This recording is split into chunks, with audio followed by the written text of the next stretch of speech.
దానికి పాల్పడింది. చీరతో ఉరేసుకొని చనిపోయారు కానిస్టేబుల్ అర్చన. కాజీపేట దర్గా ప్రాంతంలో ఈ ఘటన చోటు చేసుకుంది. అర్చనకు 2022లో వివాహం జరిగింది. కొద్ది రోజులకే విడాకులు తీసుకుంది. కొద్ది రోజులుగా డ్యూటీకి సెలవు పెట్టి పోటీ పరీక్షలకు రెడీ అవుతున్నారు కానిస్టేబుల్ అర్చన. అయితే డిప్రెషన్లోకి వెళ్ళి జీవితంపై విరక్తి పుట్టి ఈ దారుణానికి ఒడిగట్టిన తెలుస్తోంది. అటు మరోవైపు 5 రోజుల కిందట పెళ్లి కావట్లేదని నీలిబండ తండాలో కానిస్టేబుల్ నీలిమ బలవన్మరణానికి పాల్పడింది.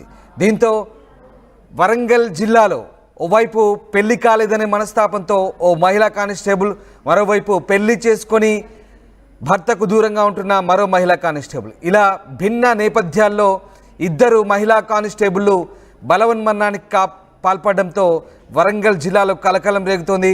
ఒక్కసారిగా ఇద్దరు మహిళా కానిస్టేబుల్ వారం రోజుల వ్యవధిలో ఇలా ప్రాణాలు తీసుకోవడంతో ఒక్కసారిగా చర్చనీయాంశంగా మారుతోంది. చీరతో ఉరేసుకొని కానిస్టేబుల్ అర్చన చనిపోయినట్టుగా తెలుస్తోంది. కాజీపేట దర్గా ప్రాంతంలో నివాసం ఉంటున్నారు. ఇటీవలే ఆమె పోటీ పరీక్షలకు కూడా ప్రిపేర్ అవుతున్నారు.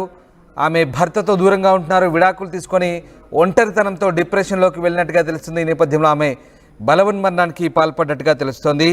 ఇక మహిళా కానిస్టేబుల్ బలవన్మరణంతో ఒక్కసారిగా కలకలం రేగింది. పట్టణానికి చెందిన అర్చన కానిస్టేబుల్గా విధులు నిర్వర్తిస్తున్నారు. 2022లో అర్చనకు వివాహమైంది. భార్యాభర్తల మధ్య తీవ్ర మనస్పర్ధలు రావడంతో కోర్టు ఆదేశాలతో విడాకులు తీసుకున్నారు. గత 3 ఏళ్లుగా ఎలాంటి తోడు లేక ఒంటరిగా మానసిక వేదన అనుభవిస్తూ పూర్తిగా డిప్రెషన్లోకి వెళ్ళిపోయినట్టు తెలుస్తుంది.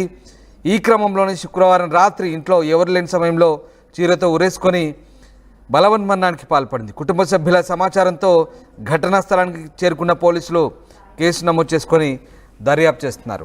మా ప్రతినిధి వెంకటరత్నం జైన్ అవుతున్నారు. వెంకటరత్నం, వారం రోజుల వ్యవధిలో ఉమ్మడి వరంగల్ జిల్లాలో ఇద్దరు మహిళా కానిస్టేబుళ్ల బలవన్మరణం చర్చనీయాంశంగా మారుతుంది. పెళ్లి కాలేదని మనస్తాపంతో ఒకరు 5 రోజుల క్రితం బలవన్మరణానికి పాల్పడితే, పెళ్ళై భర్తకు దూరంగా ఉంటూ ఒంటరితనంతో మరొక మహిళ డిప్రెషన్లోకి వెళ్ళి బలవన్మరణానికి పాల్పడడం. ముఖ్యంగా ఇద్దరు మహిళా కానిస్టేబుళ్ల వ్యవహారానికి సంబంధించి ఇద్దరు బలవన్మరణానికి పాల్పడంతో అటు డిపార్ట్మెంట్లో ఇటు బయట ఎలాంటి చర్చ సాగుతుంది? రామదాస్, వారం రోజుల వ్యవధిలోనే ఉమ్మడి వరంగల్ జిల్లాలో ఇద్దరు మహిళా కానిస్టేబుల్లో ఆత్మహత్య చేసుకోవడం కూడా పోలీస్ వర్గాలతో పాటు ఇక్కడ సమాజంలో కూడా ఒక కలకలం అయితే రేగుతుంది. ఎందుకంటే బాధ్యతగా వ్యవహరించి ఒక ఉద్యోగంలో స్థిరపడినటువంటి వాళ్ళే ఆత్మహత్య చేసుకున్నారంటే మానసిక స్థితులు ఎట్లాంటి పరిస్థితుల్లోకి వెళ్తున్నాయి? ఉద్యోగపరమైనటువంటి ఒత్తిళ్ళ, లేకపోతే ఇంట్లో కుటుంబ సమస్యల, లేకపోతే ఏ సమస్యలు ఉన్నటువంటి కోణంలో కూడా అన్ని రకాలుగా కూడా విచారించాల్సినటువంటి పరిస్థితి కనిపిస్తుంది. ప్రస్తుతానికైతే మొన్న జనగామ జిల్లా నీలబండ కొడకండ్ల మండలం నీలబండ తండాకు చెందినటువంటి నీల, ఆమె కూడా పోలీస్ డిపార్ట్మెంట్లోనే విధులు నిర్వర్తిస్తుంది. పోలీస్ హెడ్ క్వార్టర్లో విధులు నిర్వర్తిస్తున్నటువంటి క్రమంలోనే పెళ్లి కాలేదన్నటువంటి ఒక మనస్తాపము, అలాగే కుటుంబ సభ్యుల సహకారం లేదన్నటువంటి పరిస్థితి కూడా మొన్న జరిగింది. కానీ ఆ సంఘటన మరిచి వారం రోజుల ముందే మరొక ముందే ఇక్కడ భూపాలపల్లి పోలీస్ స్టేషన్లో కూడా ఇక్కడ అర్చన తను కూడా ఆత్మహత్య చేసుకుని ఇంట్లో ఎవరి సమయంలో ఉరివేసుకుని, చీరతో ఉరివేసుకుని ఆత్మహత్య చేసుకుంది. దీనికి సంబంధించినటువంటి కారణాలపై కూడా ఇటు పోలీసులు దర్యాప్తు చేస్తున్నటువంటి పరిస్థితి. ప్రస్తుతానికైతే ఆ డెడ్ బాడీని వరంగల్ MGM కు తీసుకొచ్చారు. ప్రస్తుతానికైతే మార్చిలో ఉన్నది. పోస్ట్ మార్టం అనంతరం కూడా వెళ్ళి తీసుకెళ్లి అంత్యక్రియలు చేసేటువంటి పరిస్థితి. మనం కూడా ప్రస్తుతానికి వరంగల్ MGM మార్చి దగ్గర ఉన్నాము. వాళ్ళ బంధువులతో మనం మాట్లాడేటువంటి ప్రయత్నం చేద్దాం.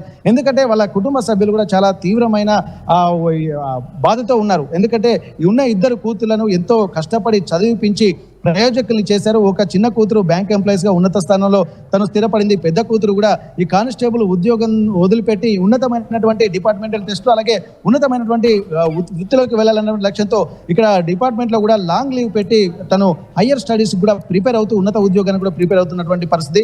కానీ ఈ సమయంలోనే ఏం జరిగింది అనేటువంటి కోణం, ఒక ఆసక్తి కూడా రేగుతున్నటువంటి నేపథ్యంలో వారి బంధువులతో కూడా మనం మాట్లాడేది. ఎందుకంటే ఇక్కడ రాబోయే యువతలో, పిల్లల్లో కూడా మానసిక దౌర్బల్యం ఎట్లా ఉందనేది కూడా ఇక్కడ మనం గమనించాల్సినటువంటి అవసరం ఉంది. వాళ్ళ బంధువులు కూడా ఉన్నారు. ఒకసారి మనం వాళ్ళతో మాట్లాడేటువంటి ప్రయత్నం చేద్దాం. ప్రస్తుతానికి అర్చన వల్ల ఆ తండ్రి కూడా చాలా మనోవేదంతో ఉన్నారు. ఒకసారి మనం వాళ్ళ బంధువులతో మాట్లాడదాం. సార్, ఇప్పటివరకు అయితే అర్చన అసలు చనిపోవడానికి కారణం ఏంటి అనుకుంటున్నారు? మీకు తెలిసినటువంటి ప్రాథమిక సమాచారం ఏంటి సార్? అంటే మాకు తెలిసినటువంటి సమాచారం ప్రకారం ఏంటి అని అంటే, ఆమె ఉద్యోగం చేస్తూ ఆ ఉద్యోగంలో కొంచెం అంటే పెళ్లి అయిన తర్వాత అది డైవర్స్ అయింది కాబట్టి కొంచెం డిప్రెషన్లో పోయింది. ఆ డిప్రెషన్లో పోయి ఆమె సూసైడ్ చేసుకున్నది అనేది మనకు ఉన్న ఇన్ఫర్మేషన్. కాకపోతే ఏంటంటే వాళ్ళ తండ్రి బట్టలది ఏది ఆటోలు బట్టల షాపు నడుపుకుంటూ మొత్తం అవన్నీ చేసేటువంటి కష్టపడి చేసి వాళ్ళ పిల్లలను చదివించడం జరిగింది. ఇద్దరు పిల్లలు కూడా ప్రయోజకులైనరు. ఈ అమ్మాయి లేడీ కానిస్టేబుల్ గా ఉద్యోగం సంపాదించింది. తన చిన్న కూతురు కూడా బ్యాంకులో ఉద్యోగం కూడా సంపాదించింది. ఒక రకంగా చెప్పాలంటే వాళ్ళిద్దరు కూడా సెటిల్ అయినరు. సెటిల్ అయినటువంటి ఈ పరిస్థితులలో కూడా ఎలాంటి బాధ లేకుండానే ఉన్నారు.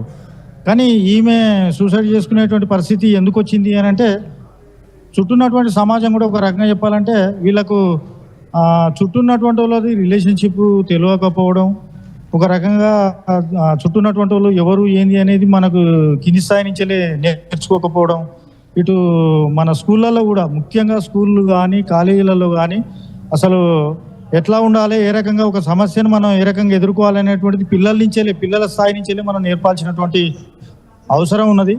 అది నేర్పకపోవడం కూడా అదొక మైనస్గా భావించి, ఒక రకంగా చెప్పాలంటే మళ్ళీ చుట్టూన్నటువంటి సమాజంలో మనకు ఏం జరుగుతున్నది ఏంటిది అనేది కూడా మనం గమనించాల్సినటువంటి అవసరం ఉన్నది. ఆమె ఒక ఉద్యోగం చేసుకుంటూ ఒక మంచి బాధ్యత గల ఉద్యోగం చేసుకుంటూ కూడా ఆమె సూసైడ్ చేసుకున్నది అని అంటే, ఈ చుట్టూన్నటువంటి ఇది ఏం నేర్చుకుంటారా మనం? తల్లిదండ్రులు, పిల్లలు, బాబాయిలు, లేకపోతే చుట్టాలు ఎవరు ఏంది అనేది కూడా తెలియనటువంటి పరిస్థితులలో మనం ఏమైనా ఉద్యోగం సంపాదించాలి, మార్కులు కొట్టాలి, బాగా పెద్ద పెద్ద చదువులు చదవాలి, పెద్ద ఉద్యోగం కొట్టాలి అనేటువంటి క్రమంలో మనం అంతా కూడా పరిగెత్తుతున్నాం. అయితే అటువంటిది కాకుండా మన కాలేజీ స్థాయిలోనే ఉద్యోగం అంటే పిల్లలు చదువులో మంచి మార్కులు సంపాదించేటువంటిదే కాకుండా చుట్టూన్నటువంటి సమాజంలో ఎలాంటి సంఘటనలు జరుగుతున్నాయి, దాన్ని ఎలా ఎదుర్కోవాలి అనేటువంటి దాన్ని కూడా కౌన్సిలర్స్తోని కాలేజీలలో, స్కూళ్ళల్లో ఇప్పించేటువంటి పరిస్థితి ఉండాలి. అది అప్పుడే ఈ పిల్లల లోపల ఇంత ఏ స్థాయి ఉద్యోగం చేసినప్పటికీ కూడా అది ధైర్యంగా ఎదుర్కొనేటువంటి శక్తిని వస్తుంది.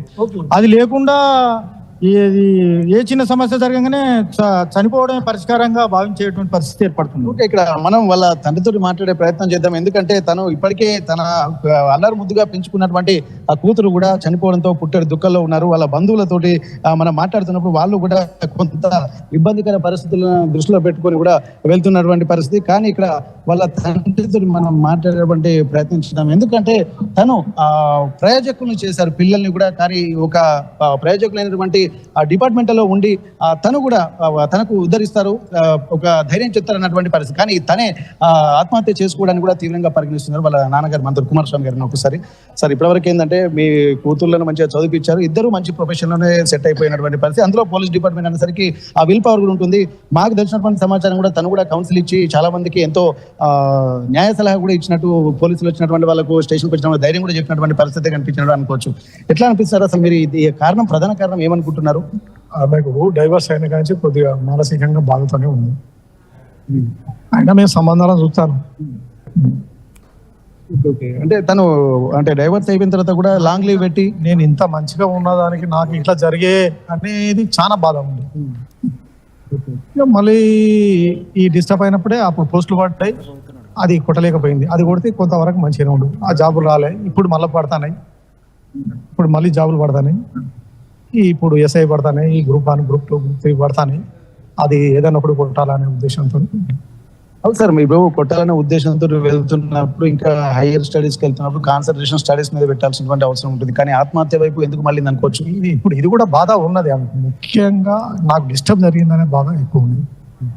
ఇక్కడ వాళ్ళ బంధువులు చెప్తున్నా ఏంటంటే తను మ్యారేజ్ డిస్టర్బ్ అయ్యడమే ప్రధాన కారణంగా కూడా చెప్తున్నారు. ఎందుకంటే తను ఇప్పుడు సొసైటీలో నలుగురికి న్యాయ సాయం చేసినటువంటి తనే ఇట్లాంటి పరిస్థితుల్లోకి వెళ్ళొస్తుంది. ఎందుకంటే వాళ్ళ నాన్న కూడా కష్టపడి పెంచాడు, ఇద్దరు పిల్లల్ని ప్రయోజకులు చేశారు, తనకే ఎందుకు ఇట్లా జరుగుతుంది అన్నటువంటి ఒక ఆలోచనలు కూడా వాళ్ళ వెలుగుస్తున్నటువంటి పరిస్థితి. ఒకసారి మనం సార్తో మనం మాట్లాడేటువంటి ప్రయత్నం గ్రామ సర్పంచ్ గారు మనతో ఒకసారి వాళ్ళతో మాట్లాడదాం. సార్, ఇప్పుడు మీరు చూసినట్టయితే ఏంటంటే గ్రామంలో ఉన్నటువంటి వాళ్ళు కుటుంబ బంధాలు అన్ని బాగుంటాయి. ఇప్పుడు కాజీపేట దర్గా దగ్గర కూడా ఒక మంచి డెవలప్ అయినటువంటి టౌన్ లో, ట్రై సిటీస్ లో కూడా వన్ ఆఫ్ ది పార్ట్. అట్లాంటప్పుడు చదువుకున్నటువంటి పిల్లలే ఇట్లా ఎందుకు అది అవుతున్నారు సార్? ఎందుకంటే కారణం ఒకటే, అప్పుడు 10 మంది కానీ ఒక కుటుంబంలో 10 మందిని కానీ 10 మంది పిల్లలతోటి ఎవరి మీద కూడా లాడు అనేది, గౌరవం అనేది లేకుండా ఉండేది.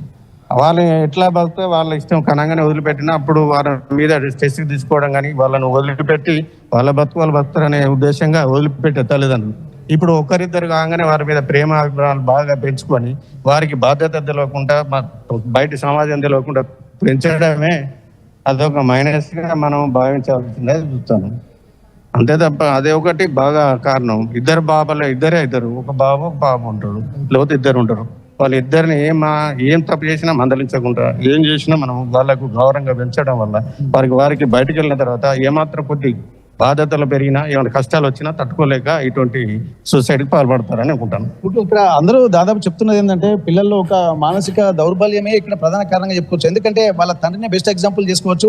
ఇక్కడ తను ఇద్దరు పిల్లలు ఆడపిల్లలు అయినప్పటికీ కూడా ఎంతో కష్టపడి వాళ్ళను చదివించినటువంటి పరిస్థితి, చదివించడమే కాకుండా ఉద్యోగాలు కూడా చేపించారు. ఆ ఉద్యోగాలు ఉన్నటువంటి నేపథ్యంలో తన పెళ్లిళ్ళు చేసి తను అంటే ఆడపిల్లల్ని ప్రయోజకుల్ని చేసి ఒక అయ్యే చేతిలో పెడితే బాగుంటుంది అన్నటువంటి దాని మీద ముందే ఒక పెద్ద కూతురు కూడా పెళ్లి కూడా చేశారు. కానీ ఆ డిస్టర్బ్ కావడం వల్ల కూడా అది ప్రధాన కారణంగా అనుకుంటున్నారు. కానీ ఆ డిస్టర్బ్ నుండి తను విముక్తి పొందడం కోసం కూడా కొంత హయ్యర్ స్టడీస్ పేరుతో కూడా తను ఉన్నత ఉద్యోగాల కోసం ప్రయత్నం చేస్తుంది. కానీ తన మానసికంగా తన గతంలో ఉన్నటువంటి ఆ పెళ్లికి సంబంధించినటువంటి విషయమే కావచ్చు, ఏదో ఒకటి మానసికంగా కలిసివేయడం వల్లనే తను ఆత్మహత్యకు పాల్పడినట్టుగా ఇక్కడ వాళ్ళ తండ్రి అలాగే వాళ్ళ బంధువులు కూడా చెప్తున్నారు.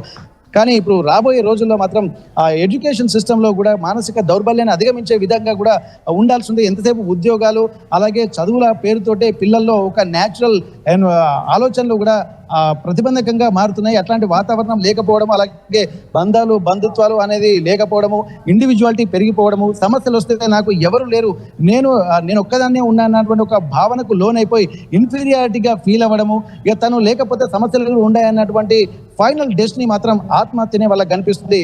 కాబట్టి ఇట్లాంటి అన్నింటినీ దృష్టిలో పెట్టుకొని కూడా పిల్లల ఎడ్యుకేషన్ వ్యవస్థ కూడా ఉండాల్సినటువంటి అవసరం ఉంటుంది. కానీ వీళ్ళ అనాలోచిత కార్యక్రమాల వల్ల ఎంతో గావరంగా పెంచినటువంటి తల్లిదండ్రుల మానసిక క్షోభకు కూడా వాళ్ళు చనిపోయి వాళ్ళు బాగానే ఉంటున్నారు. కానీ వాళ్ళ తల్లిదండ్రులు కూడా అనేక ఇబ్బందులు పెడుతున్నటువంటి పరిస్థితి కనిపిస్తుంది. ఒకే వారం రోజుల్లోనే ఇద్దరు మహిళా కానిస్టేబుల్లో చనిపోవడము, అది కూడా ఆత్మహత్య చేసుకోవడము, ఇది రెండు విషయాలు కూడా పెళ్లికి సంబంధించినటువంటి అంశాలు కూడా కావడానికి కూడా ఇక్కడ ఇటు పోలీసు వర్గాల్లో కూడా కొంత ఆలోచనలు రేకెత్తిస్తున్నాయి. అసలు వృత్తిపరమైనటువంటి ఆలోచనలు ఏమైనా ఉన్నాయన్నటువంటి కోణంలో కూడా ఆలోచించారు. కానీ ఎక్కడ కూడా వృత్తిపరమైనటువంటి విషయాలు ఇక్కడ ఆర్టీవీ గ్రౌండ్ రిపోర్ట్ లో తేలలేదు. కాబట్టి ఇక్కడ కుటుంబ సమస్యలు కొన్ని చిన్న చిన్న మనస్పర్ధల్ని లీడ్ చేసేటువంటి కేపబిలిటీ లేకపోవడం వల్లనే ఆత్మహత్యలు చేసుకున్నట్టుగా తెలుస్తుంది. Ramdas. Right, yes, thanks for the update Ratnam. So మొత్తం మీద